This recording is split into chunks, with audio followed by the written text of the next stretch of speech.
The rain fell hard against the windows of Ashford Manor. Inside the great hall, servants moved like shadows. They whispered. They cleaned. They pretended not to notice the empty chair at breakfast. Lady Celestine's chair. The Duke's bride. Alistair Thornwood stood at the window. His tall frame blocked the grey morning light. His dark hair was perfectly combed. His jaw was tight. His green eyes stared at nothing. He looked calm. Too calm. Behind him, the butler cleared his throat. His name was Mr. Pemberton. He was old. His hands shook when he carried the silver tray, but his voice never wavered. "Your Grace," he said softly. Alistair did not turn. "Your Grace," Pemberton said again. "I have news." Alistair's fingers drummed once against the windowsill, then stopped. "Speak." Pemberton took a breath. "Your bride, Lady Celestine, she has left the manor." Silence. The rain grew louder. "She left a note," Pemberton continued. His voice was careful. "She said she cannot marry you. She said she is sorry. She took a horse before dawn." Alistair turned slowly. His face was unreadable. His eyes were cold and sharp, but his mouth curled into the smallest smile. "Perfect," he said. Pemberton blinked. "Your Grace?" Alistair walked past him. His boots clicked against the marble floor. He moved with purpose, with control. He did not look surprised. He did not look angry. He looked pleased. "Bring the maid," Alistair said. Pemberton froze. "The maid, Your Grace?" "Yes." Alistair stopped at the door. He glanced back over his shoulder. "The one who serves Lady Celestine, the quiet one with the dark eyes. Bring her to my study, now." Pemberton's mouth opened, then closed. "As you wish, Your Grace." Alistair left the hall, and somewhere in the manor, a maid named Isla heard footsteps coming for her. Isla scrubbed the floor in the east wing. Her hands were red and raw. Her brown hair was tied back with a faded ribbon. Her dress was plain and grey. She did not mind. She liked being invisible. She liked being forgotten. But this morning, she could not forget. Lady Celestine was gone. Isla had helped her pack in the dark. She had tied the cloak around her mistress's shoulders. She had watched her climb onto the horse. She had said nothing. She had promised to say nothing. Now her heart pounded in her chest. Her hands shook as she scrubbed. She kept her head down. She tried to breathe. Then she heard them. Footsteps, heavy, fast. She looked up. 2 guards stood in the doorway. Their faces were blank. Behind them was Mr. Pemberton. His expression was tight. "Isla," Pemberton said, "the Duke wishes to see you." Her stomach dropped. "Why?" she whispered. "Now," Pemberton said. Isla stood slowly. Her knees felt weak. She wiped her hands on her apron. She did not look at the guards. She followed Pemberton down the long hallway. The manor felt darker suddenly, colder. She had never been to the Duke's study. She had never spoken to the Duke.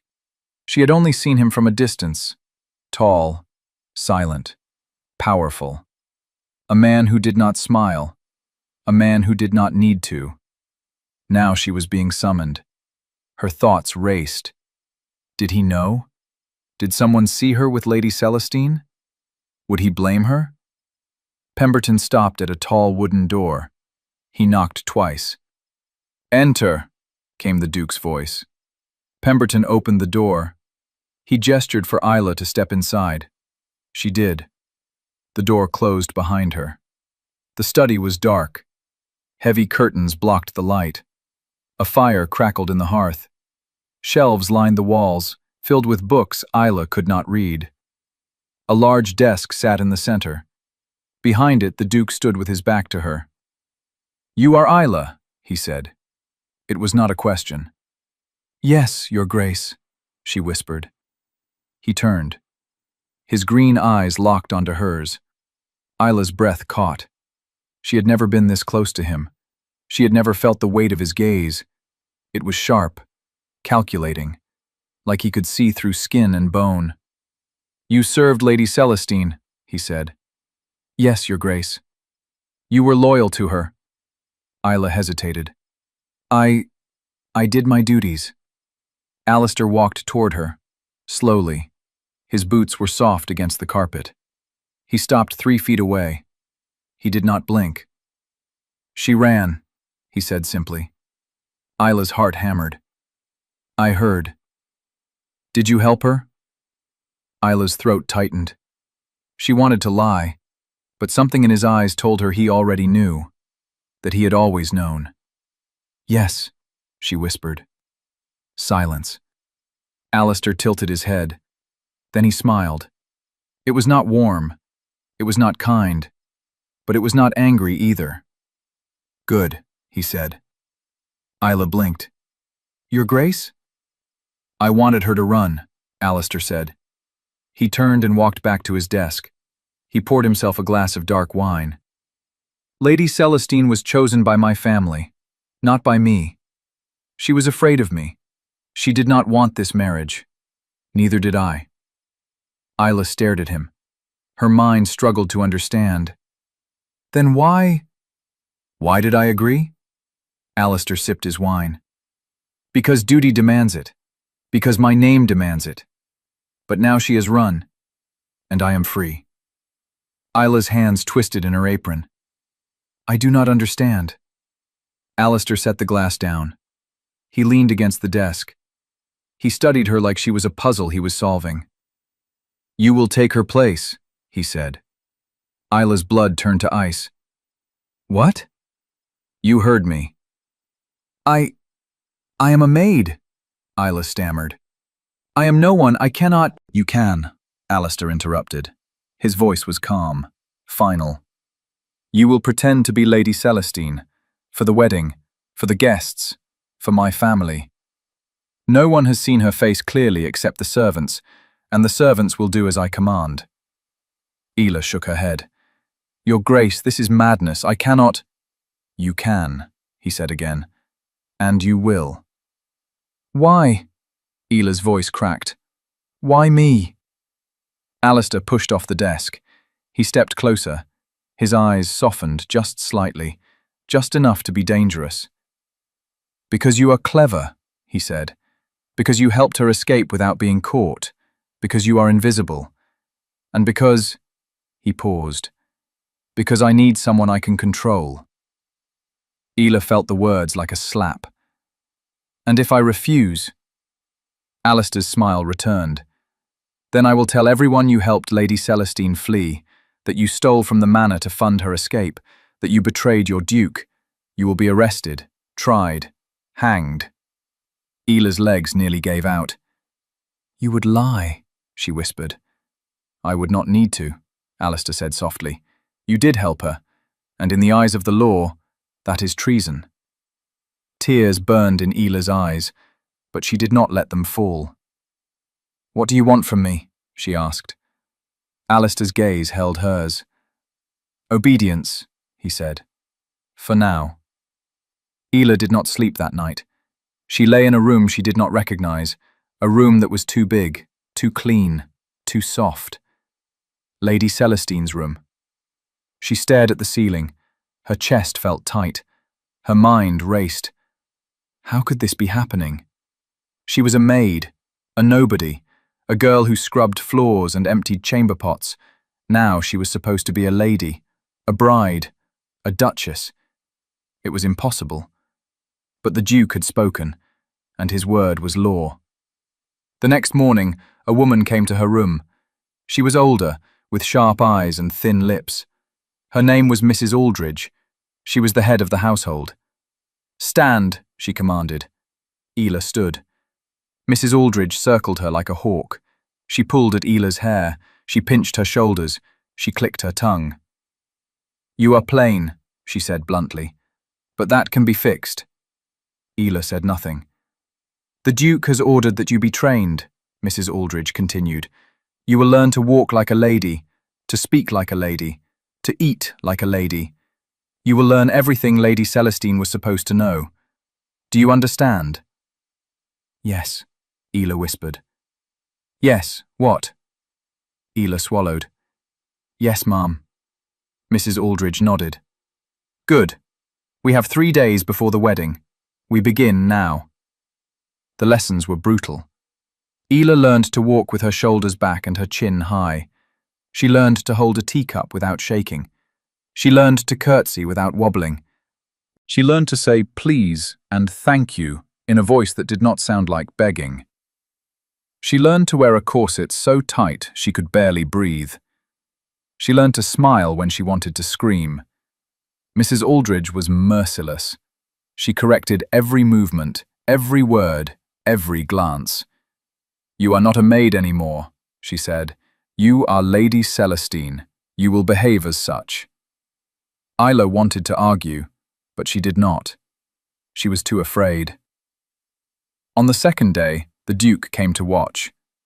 Ila was practicing her walk across the drawing room. Mrs. Aldridge sat in a chair, her eyes sharp. Ila moved slowly, carefully. She kept her back straight, her hands folded, her face calm. Then she saw him. Alistair stood in the doorway. His arms were crossed. His expression was unreadable. Ila froze. Continue, he said. Ila forced her feet to move. She walked toward him. Her heart pounded. Her palms sweated. She reached the end of the room and turned. Alistair watched her like a scientist watching an experiment. Better, he said finally. But you still look terrified. I am terrified, Ila said before she could stop herself. Mrs. Aldridge gasped. You do not speak to the Duke unless spoken to. Leave us, Alistair said. Mrs. Aldridge blinked. Your Grace. Leave. She stood quickly and left the room. The door closed with a soft click. Ila and Alistair were alone. He walked toward her, slowly. His eyes never left hers. You are afraid of me, he said. Yes. Good. Ila frowned. Good? Fear keeps people honest, Alistair said. He stopped a foot away. But fear also makes people stupid, and I need you to be smart. I do not want this, Ila whispered. I know. Then let me go. Alistair's jaw tightened. I cannot. Why? He did not answer right away. His eyes searched hers. Then he spoke. Because if this marriage does not happen, my family will lose everything. Our lands, our title, our name. The contract was signed years ago. If I do not marry Lady Celestine, or someone the world believes is Lady Celestine, we will be ruined. Ila's breath hitched. So, you are using me? Yes. The honesty stung. And after the wedding? Ila asked. What happens to me? Alistair's expression softened, just barely. That depends on you, he said. What do you mean? If you play your part well, he said slowly, I will give you freedom, money, a new life far from here. You can disappear, be whoever you want. Ila's heart skipped. You would let me go? Yes. Why should I trust you? Alistair leaned closer. His voice dropped. Because I have nothing to gain by hurting you, he said, and everything to lose if you fail. Ila stared at him. His green eyes were steady, calm. But behind them she saw something else. Desperation. He needed her. And maybe, just maybe, that gave her power. The third day came too fast. Ila stood in front of a mirror. She did not recognize herself. Her hair was pinned in soft curls. Her dress was pale blue silk, embroidered with silver thread. Her face was powdered. Her lips were stained pink. She looked like a lady. She felt like a lie. Mrs. Aldridge adjusted the dress one last time. You will do, she said. Just remember everything I taught you. Ila nodded.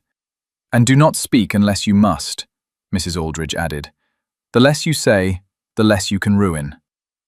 The words cut, but Ila swallowed them down.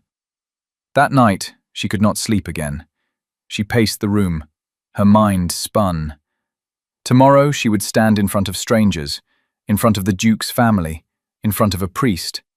She would say vows she did not mean, to a man she did not know. A knock sounded at the door. Isla froze. "Who is it?" "Me," the Duke's voice. Isla's pulse quickened. She opened the door slowly. Alistair stood in the hallway. He was dressed simply, a white shirt, dark trousers. His hair was slightly messy. He looked tired. "I need to speak with you," he said. Isla stepped aside. He entered the room and closed the door behind him. For a moment, neither of them spoke. Then Alistair sighed. "I owe you an apology," he said quietly. Isla blinked. "What?" "I have forced you into this," he said. "I gave you no choice. I threatened you. I used your fear. That was wrong." Isla stared at him. She had never heard a nobleman apologize to a servant. "Why are you telling me this?" she asked. "Because tomorrow you will stand beside me," Alistair said, "and I do not want you to hate me." "I already hate you," Isla whispered. Alistair flinched, but he nodded. "I know." Silence filled the room. Isla's chest ached. She wanted to scream, to cry, to run like Lady Celestine had, but she could not. "What was she like?" Isla asked suddenly. "Lady Celestine. Why did she run?" Alistair's jaw tightened. He walked to the window. He stared out at the dark grounds. "She was afraid of me," he said. "My reputation, my coldness. She heard stories, that I am cruel, that I do not care for anyone." "Are they true?" Isla asked. Alistair turned. His eyes met hers. "Some of them," he said honestly. "I am not kind. I do not pretend to be. But I am not a monster." "Then what are you?" Alistair hesitated. For the first time, Isla saw something crack in his armor. "I am alone," he said softly. The words hung in the air. Isla felt something shift in her chest, something she did not want to feel. Sympathy. "Why do you not just tell your family the truth?" she asked. "Why not cancel the wedding?" "Because my family does not care about truth," Alistair said bitterly. "They care about power, about appearances. If I cancel, they will disown me, and I will lose the only thing I have left." "What is that?" "Control." Isla looked at him, really looked at him. He was not a villain. He was a prisoner, just like her. "I will play my part," Isla said quietly. "But after the wedding, you will keep your promise. You will let me go."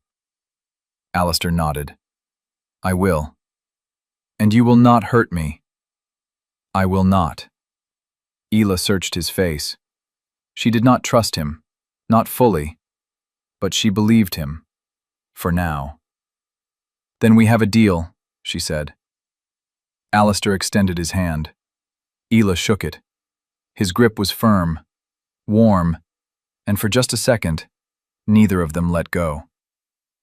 The chapel was filled with people Isla did not know. Noblemen in fine coats, ladies in jeweled gowns, servants standing along the walls. Everyone watched as Isla walked down the aisle. Her heart pounded so hard she thought it might break through her ribs.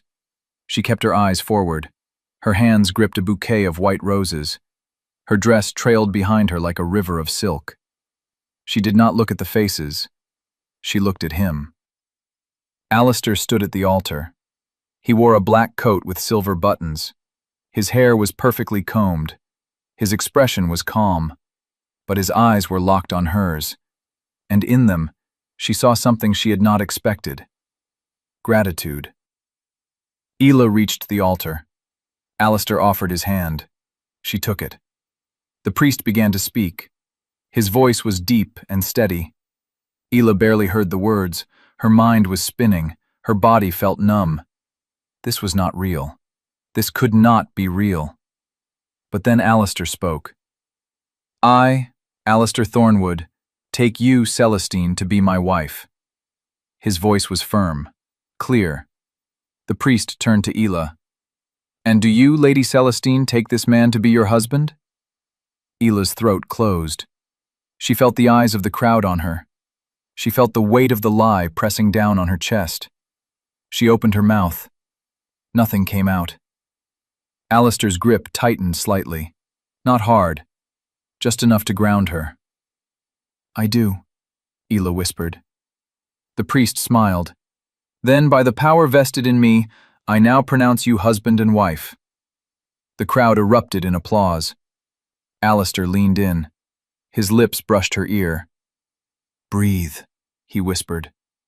Ela realized she had been holding her breath. She exhaled slowly. Alistair pulled back. He lifted her hand to his lips and kissed her knuckles. The crowd cheered louder, and Ela felt the world tilt beneath her feet. The reception was a blur. Isla sat beside Alistair at a long table. Guests came to congratulate them. They smiled. They bowed. They called her, "Your Grace." Isla smiled back. She nodded. She said nothing. Alistair spoke for both of them. He was polite, charming even. He played his role perfectly. But under the table, his hand rested near hers, not touching, but close, as if to remind her she was not alone. The feast lasted hours. There was roasted lamb and glazed duck and honeyed bread. There was wine that tasted like summer and cakes that melted on the tongue. Isla barely ate. Her stomach was in knots. When the music started, Alistair stood. He offered his hand. "We must dance," he said quietly. "It is expected." Isla's eyes widened. "I do not know how." "I will lead." He pulled her to her feet. The crowd parted. The musicians played a slow waltz. Alistair placed one hand on her waist. The other took hers. "Follow my steps," he murmured. "Do not think. Just move." Isla nodded. They began to dance. At first, Isla stumbled. Her feet tangled. Her breath hitched. But Alistair held her steady. "Look at me," he said softly. "Not at your feet." Isla lifted her eyes. His gaze was calm, focused. "Good," he said. "Now breathe." She did, and slowly, her body began to move with his. 1 step, 2, 3. They spun across the floor. The crowd watched, whispered, smiled, but Isla did not see them. She only saw him. "You are doing well," Alistair said. "I do not feel like I am," Isla whispered. "You are." His hand tightened on her waist. "You are stronger than you think." Isla's chest ached. "Why are you being kind to me now?" she asked. Alistair's expression flickered. "Because you deserve it." The music swelled. They turned, and for just a moment, Isla forgot she was pretending. For just a moment, it felt real. When the guests finally left, the manor fell silent. Isla stood in the bridal chamber. The room was enormous. A fire crackled in the hearth. A massive bed sat in the center, draped in dark red silk. Her hands shook as she removed her jewelry. The door opened. Isla spun around. Alistair entered. He closed the door behind him. He looked at her, then at the bed. "You do not need to be afraid," he said. Isla's pulse raced. "What do you mean?" "I will not touch you," Alistair said simply. He walked to a chair by the fire and sat down. "This marriage is a contract, nothing more." Isla stared at him. You are not going to—" "No." Relief flooded through her, but also something else. Confusion. "Then what happens now?" she asked. "Now we live separate lives under the same roof," Alistair said. He leaned back in the chair. "You play the Duchess during the day. At night, you do as you please." "And you?" "I do the same." Ela frowned. Why did you marry me if you do not want a wife? I told you, Alistair said. I needed to fulfill the contract. You were the solution. But you could have chosen anyone, Ela said. Why me? Alistair's eyes darkened. Because you are no one. Because you cannot betray me. Because you have nowhere else to go.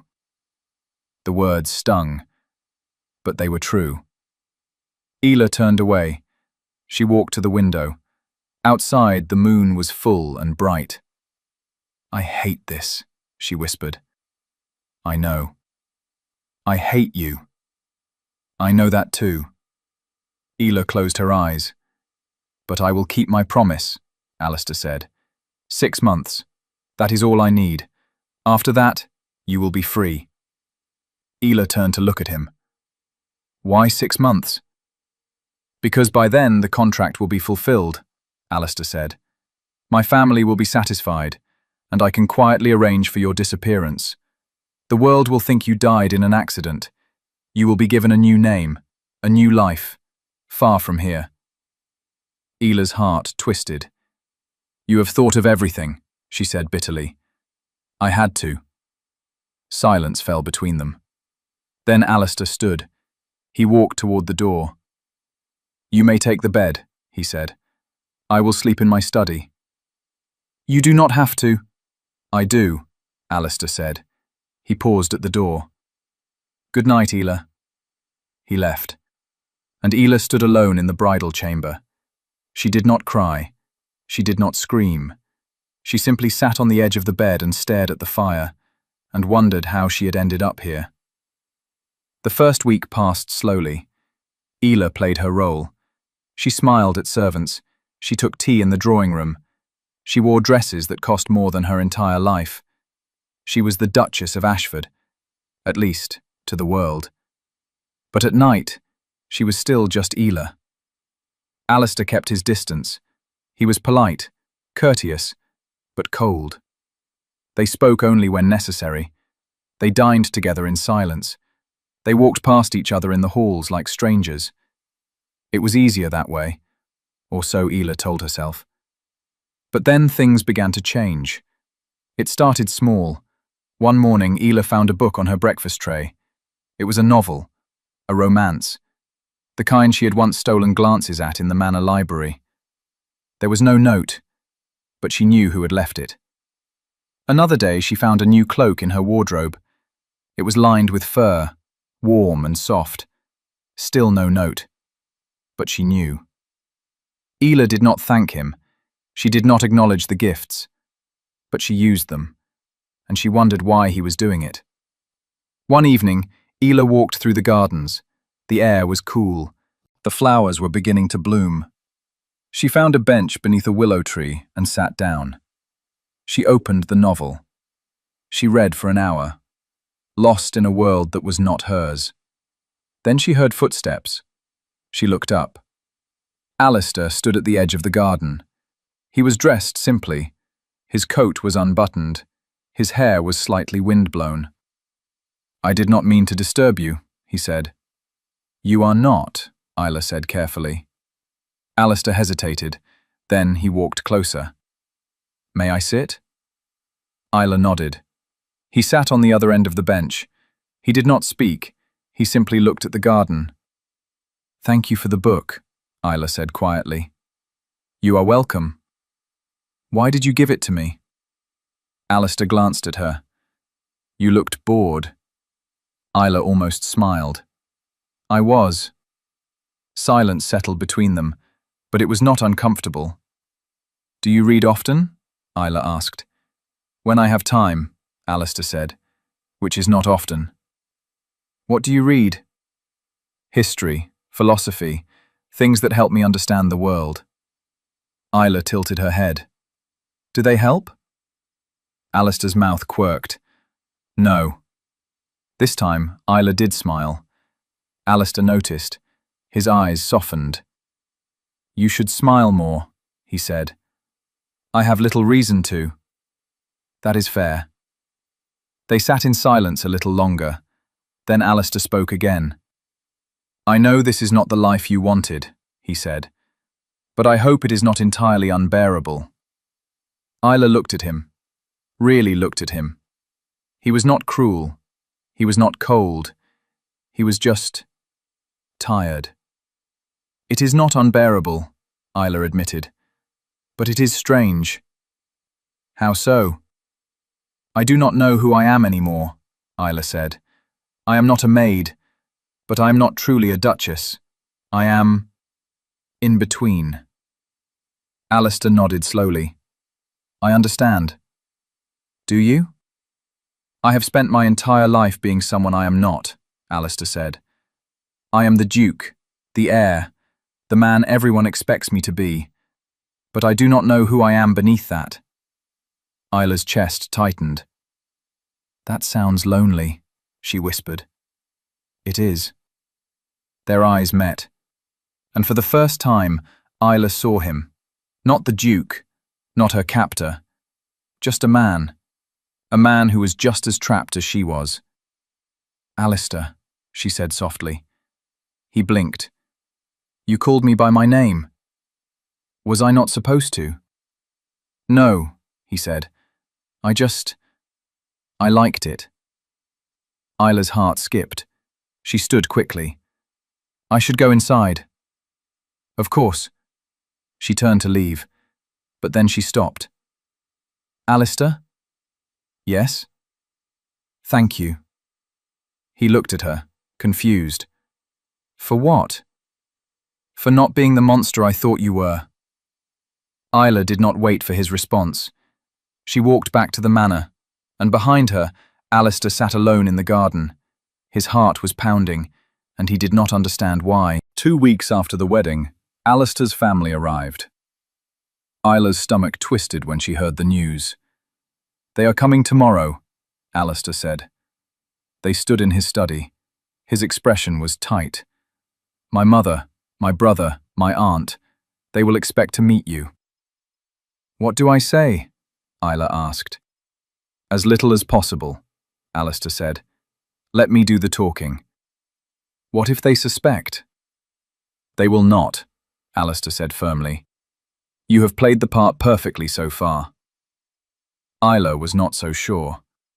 The next day, the family arrived in a flurry of carriages and servants. Isla stood beside Alistair at the entrance. She wore a pale green gown. Her hair was pinned elegantly. Her face was calm. But inside, she was screaming. The first to step out was a woman in her 50s. She was tall and regal. Her hair was silver. Her eyes were sharp. Alistair's mother, Lady Margaret Thornwood. She looked at Isla. Her gaze swept from head to toe. "So," she said coolly, "this is Celestine." "Yes, mother," Alistair said. "This is my wife." Lady Margaret's lips pressed into a thin line. "She is smaller than I expected." "She is perfect," Alistair said smoothly. Isla curtsied. "It is an honor to meet you, my lady." Lady Margaret said nothing. She simply turned and walked into the manor. Next came Alistair's brother. His name was Ronan. He was younger, handsome. His smile was easy and charming. "So, you are the one who finally tamed my brother," Ronan said with a grin. Isla forced a smile. "I would not say that." "She is too modest," Alistair said. His hand rested lightly on Isla's back, a silent reassurance. Ronan laughed. "I like her already." The aunt came last. She was older and stern. Her name was Lady Beatrice. She looked at Isla like she was inspecting a horse. "You will do," she said curtly. And with that, the family entered the manor. Isla exhaled shakily. "That went well," Alistair murmured. "Did it?" Isla whispered. "Better than I expected." Isla was not convinced. That evening, a formal dinner was held. The dining room glittered with candlelight. The table was set with fine china and crystal glasses. Servants moved silently, bringing course after course. Isla sat beside Alistair. His family surrounded them. Lady Margaret sat at the head of the table. She watched Isla like a hawk. So, Celestine, she said, tell me about your family. Isla's heart skipped. She had rehearsed this. She knew the lies. My father was a merchant, Isla said carefully. He passed when I was young. My mother raised me alone. How unfortunate, Lady Margaret said. Her tone was flat. And what of your education? I was taught at home, my lady. By whom? A governess. Lady Margaret's eyes narrowed. And what did she teach you? Music, literature, French. Speak some French for me. Isla's blood turned cold. She did not know French. Lady Celestine had known French, but Isla did not. She opened her mouth. Nothing came out. Lady Margaret's lips curled. You cannot? Mother, Alistair said sharply, this is not an interrogation. I am simply getting to know my daughter-in-law, Lady Margaret said sweetly. Ronan leaned forward. Mother, leave her alone. She is nervous. Nervous? Lady Margaret's eyes flicked to Isla. Or hiding something? Isla's hands clenched in her lap. Alistair set down his fork.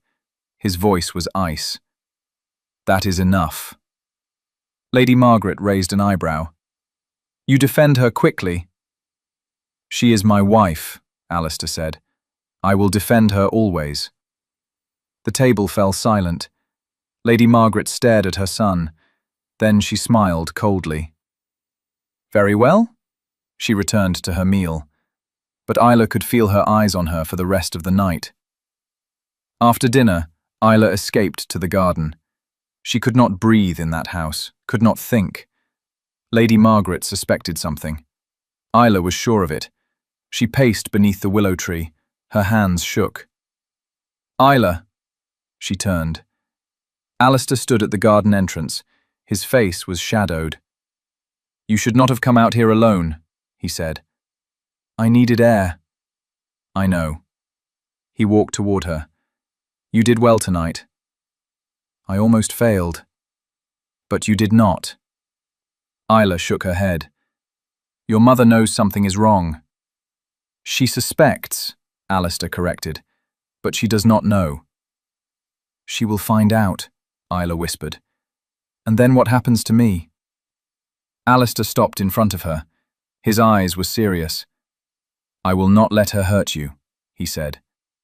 You cannot promise that. I can, Alistair said, and I do. Isla looked up at him. The moonlight lit his face. His jaw was tight. His eyes were fierce. He meant it. Why do you care? Isla asked softly. I am just a pawn in your plan. Alistair's expression shifted. Something raw flickered across his face. You are not, he said quietly. Not anymore. Isla's breath caught. What do you mean? Alistair hesitated. Then he reached out. His fingers brushed a strand of hair from her face. I mean, he said slowly, that somewhere along the way, you became more than that. Isla's heart pounded. Alistair. I know, he said. I know this is complicated. I know I have no right, but He stopped. He stepped back. I should not have said that, he muttered. Forgive me. He turned to leave. Wait, Isla said. He stopped. She did not know why she spoke, did not know what she was doing. But she walked toward him. And when she reached him, she placed her hand on his arm. You are not alone, she whispered. Not anymore. Alistair looked down at her. His eyes searched hers. Then, slowly, he covered her hand with his. Neither of them moved. Neither of them spoke. They simply stood there, together, for the first time. The next morning, Isla woke to chaos. There was shouting in the hallway, footsteps running, doors slamming. She threw on a robe and stepped into the corridor. Servants rushed past her. Their faces were pale. What is happening? Isla asked. No one answered. She hurried down the stairs. She found Alistair in the great hall. His mother stood before him, holding a piece of paper. Her face was red with fury. "How dare you!" Lady Margaret shouted. Alistair's expression was stone. "Mother, do not mother me!" She waved the paper in his face. "This came this morning, from Lady Celestine's family. They have received word that their daughter is alive and living in France." Isla's blood turned to ice. Alistair did not flinch. "That is impossible," he said calmly. "Is it?" Lady Margaret's eyes were wild. "Then who is the woman you married?" Silence. Isla's heart hammered. She pressed herself against the wall. Lady Margaret's gaze swept the room, then landed on her. "You!" she hissed. Isla could not move. Lady Margaret stalked toward her. "Who are you?" she demanded. "Mother, stop," Alistair said. "Tell me the truth." Lady Margaret grabbed Isla's arm. Her grip was bruising. "Who are you?" "She is my wife," Alistair said. His voice cut through the room like a blade. Lady Margaret spun to face him. "Do not lie to me, Alistair." "I am not lying." "Then explain the letter." Alistair's jaw tightened. "The letter is a lie. Someone is trying to sabotage this family, and I will not allow it." Lady Margaret stared at him. Her chest heaved. Then she laughed, a cold, bitter sound. "You married an imposter," she said. "You committed fraud." "I did what I had to do," Alistair said. "And now we will all pay the price." "No," Alistair said. "You will not, because no one will know." Lady Margaret's eyes narrowed. "You cannot hide this." "I can," Alistair said, "and I will."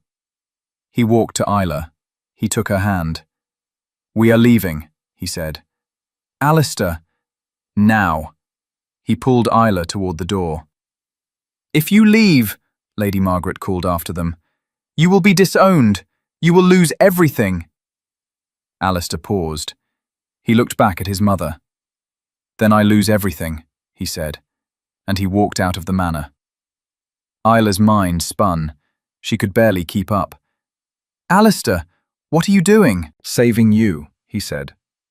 "But your family does not matter. Your title does not matter." Isla stopped walking. She pulled her hand free. "Alistair, stop." He turned. His face was hard, but his eyes were wild. "You do not understand," Isla said. "If you leave, you lose everything. Everything you worked for, everything you are." "I know." "Then why?" "Because you matter more," Alistair said. His voice cracked. "You matter more than any of it." Isla's chest ached. Tears burned in her eyes. "You do not mean that." "I do," Alistair said. He stepped closer. "I do not know when it happened, but somewhere along the way I stopped seeing you as a tool. I stopped seeing you as a means to an end. I started seeing you as you." "Alistair." "I am sorry," he said. "I am sorry for what I did, for what I forced you into. But I will not let them hurt you. Not for me, not for my family, not for anyone."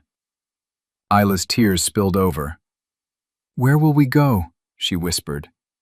Alistair shook his head. "I do not know, but we will figure it out, together."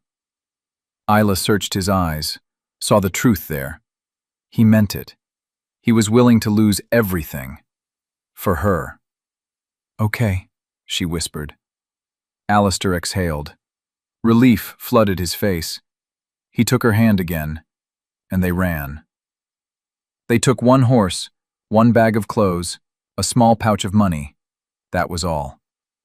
They rode through the forest. The trees blurred around them. The wind whipped Isla's hair. Her heart pounded with fear and adrenaline. She did not know where they were going, but she trusted Alistair. For the first time, she truly trusted him. They rode until nightfall. Then they stopped at a small inn on the edge of a village. It was old and worn, but it was safe. Alistair paid the innkeeper for a room. He did not give his name. They climbed the narrow stairs. The room was small. One bed, one window, a single candle. Isla sat on the bed. Her legs shook. Alistair stood by the window. He stared out at the dark village. "What happens now?" Isla asked. "I do not know," Alistair admitted. He turned to look at her. "But we cannot go back. Your family will come after us." "Let them." "Alistair." "I do not care," he said fiercely. "I do not care what they do. I am done living for them." Isla stood. She walked to him. "But what will you do?" she asked. "You are a duke. You do not know how to be anything else." Alistair's expression softened. "Then I will learn. It will not be easy." "I know. You will lose everything." "I already have," Alistair said. He reached out and touched her face. "And I have gained something far more valuable." Isla's breath hitched. "What?" "You." The word hung between them. Isla's heart raced. Her hands trembled. "Alistair, You do not have to say anything," he said gently. "I do not expect you to feel the same. I just needed you to know." But Isla did feel the same. She did not know when it had started, did not know how, but somewhere in the stolen glances and quiet conversations, she had begun to care for him, to need him, to love him. "I do," she whispered. Alistair froze. "You do what?" "I feel the same." His eyes widened. "Isla." "I do not know how it happened," she said, "but I do not hate you anymore. I think I might love you." Alistair's hands cupped her face. His eyes were desperate, searching. "Say it again," he whispered. "I love you," Isla said. Tears streamed down her cheeks. "I love you, Alistair." He kissed her. It was not gentle. It was not soft. It was hungry, desperate, real. Isla kissed him back, her hands fisted in his shirt. She pulled him closer. Alistair's arms wrapped around her. He lifted her off the ground. She gasped against his mouth. He carried her to the bed. They fell together, tangled, breathless. "Isla," he murmured against her lips. "Are you sure?" "Yes," she whispered. "I am sure." And for the first time, they were not the Duke and the Maid. They were not the liar and the lied to. They were just two people who had found each other in the dark. Isla woke to sunlight streaming through the window. She blinked slowly. Her body was warm. Her mind was foggy. Then she remembered. Last night. Alistair. She turned her head. He was still asleep beside her. His arm was draped over her waist. His face was peaceful, younger somehow. Isla's chest swelled. She reached out and brushed a strand of hair from his forehead. Alistair stirred. His eyes fluttered open. When he saw her, he smiled. A real smile. "Good morning," he murmured. "Good morning," Isla whispered. They lay there for a moment, silent, content. Then Alistair's expression grew serious. "We need to talk about what happens next," he said. Isla nodded. "I know." "My family will search for us," Alistair said. "And when they find us, they will not be kind." "Then we keep moving," Isla said. "We go somewhere they cannot reach us." "Where?" "Anywhere," Isla said. "As long as we are together." Alistair's eyes softened. He leaned in and kissed her forehead. "Together," he repeated. But then a sound shattered the quiet. Hoofbeats. Lots of them. Alistair bolted upright. He ran to the window. His face paled. "What is it?" Isla asked. They are here. Isla's blood ran cold. She scrambled out of bed. She looked out the window. A dozen men on horseback surrounded the inn. They wore the Thornwood crest on their coats. Lady Margaret stood at the front. Her face was twisted with fury. "Come down, Alistair," she shouted, "or we will burn this place to the ground." Isla grabbed Alistair's arm. "What do we do?" Alistair's jaw clenched. "We fight." "We cannot fight them all." "Then we run." "There is nowhere to run." Alistair turned to her. His eyes were fierce. "Then we go down together." Isla stared at him. Then she nodded. "Together." They dressed quickly. Alistair grabbed the bag. Isla grabbed his hand. They walked down the stairs. The innkeeper was gone. Fled, likely. They stepped outside. Lady Margaret's eyes locked onto them.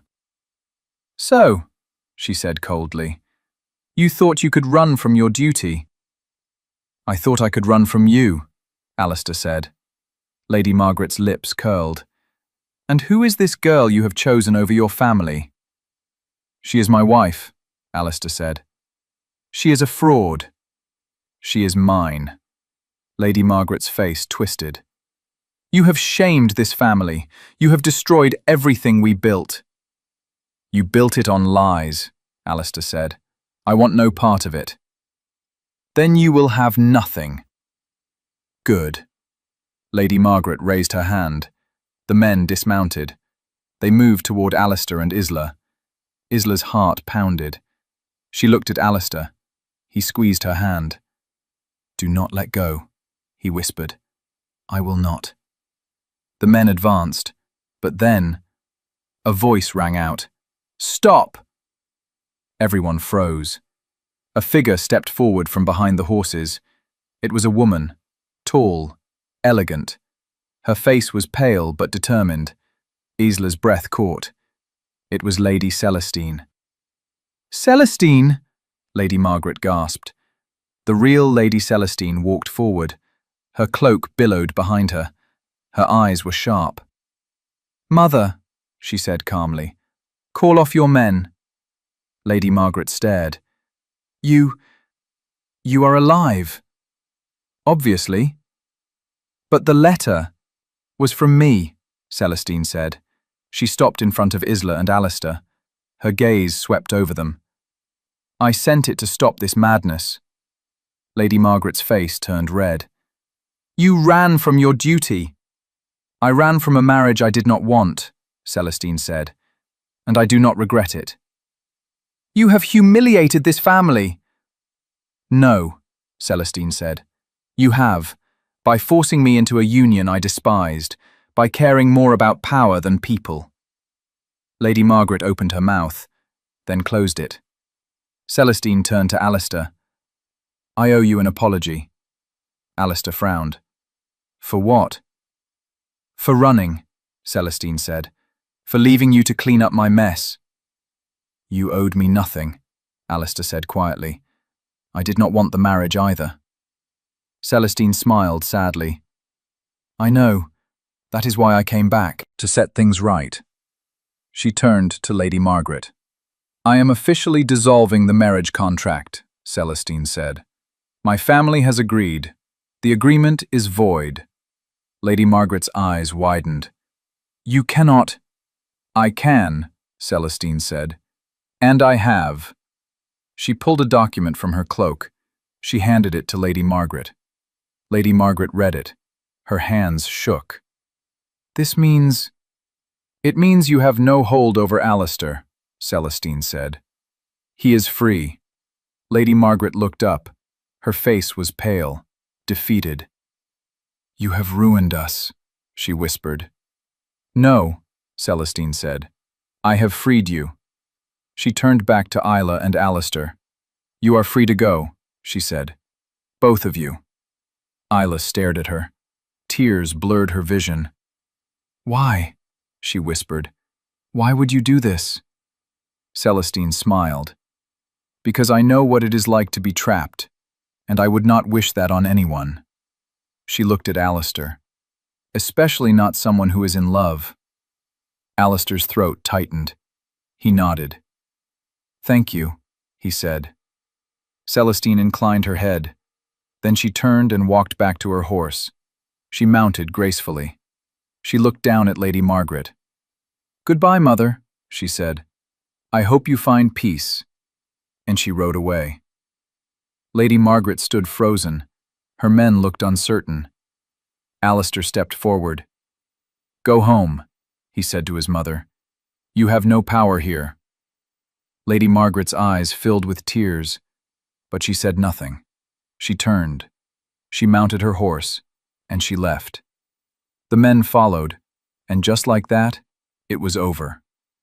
Isla and Alistair stood alone in the village square. The sun was rising. The air was cool and fresh. Isla turned to Alistair. "What do we do now?" Alistair looked down at her. He smiled. "We live," he said simply. "Where?" "Wherever we want." Isla laughed. It was a shaky, breathless sound. "I do not know how to do that," she admitted. "Neither do I," Alistair said. He pulled her close. "But we will learn together." Isla wrapped her arms around him. She buried her face in his chest. "I love you," she whispered. "I love you too," Alistair said. He kissed the top of her head. "And I will spend the rest of my life proving it." The cottage was small, simple, tucked away in a valley surrounded by green hills and wildflowers. It had 2 rooms, a stone hearth, a garden that Isla tended every morning. It was not a manor. It was not grand, but it was theirs. Isla stood in the garden. Her hands were dirty. Her hair was loose. She wore a simple dress. She was smiling. Alistair walked up behind her. He wrapped his arms around her waist. "You missed a spot," he said, nodding at the dirt patch. "Then help me," Isla said. Alistair knelt beside her. He dug his hands into the soil. They worked side by side, quiet, content. When the sun began to set, they washed their hands in the stream. They walked back to the cottage together. Inside, a fire crackled. Bread was baking. The smell filled the air. Isla sat at the small table. Alistair sat across from her. "Do you regret it?" Isla asked suddenly. Alistair looked up. "Regret what?" "Leaving. Losing everything." Alistair reached across the table. He took her hand. "I lost nothing," he said. "I gained everything." Isla's eyes misted. "You are just saying that."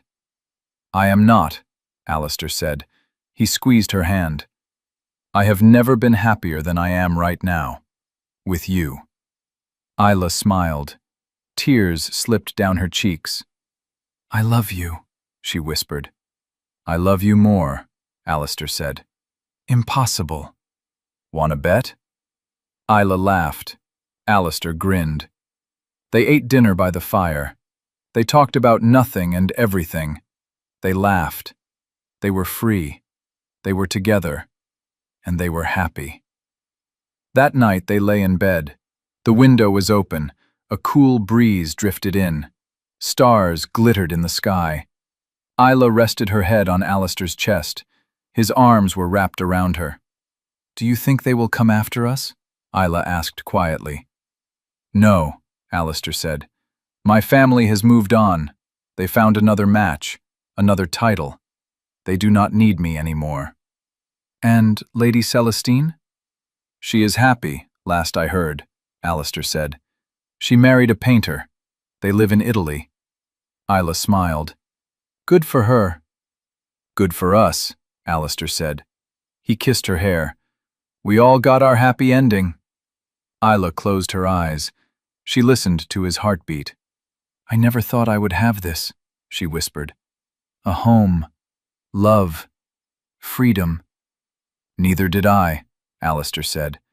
"But I am glad I do, and I am glad it is with you." Isla tilted her head up.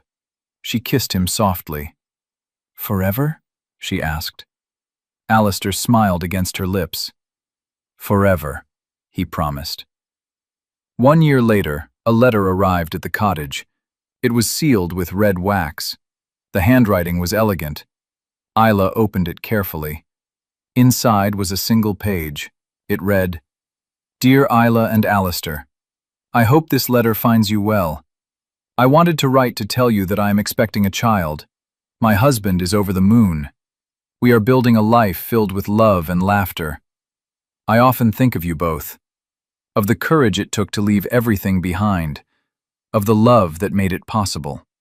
Thank you for showing me that it is never too late to choose your own path. With love and gratitude, Celestine." Isla's eyes filled with tears. She handed the letter to Alistair. He read it. Then he smiled. "She is happy," he said. "We all are," Isla said. Alistair pulled her into his arms. He kissed her deeply. "Yes," he murmured. "We all are." Outside, the sun set over the hills. The wildflowers swayed in the breeze. The world was quiet and peaceful. Inside the cottage, Isla and Alistair held each other close. They had lost everything, and gained the only thing that mattered: each other. And that was enough.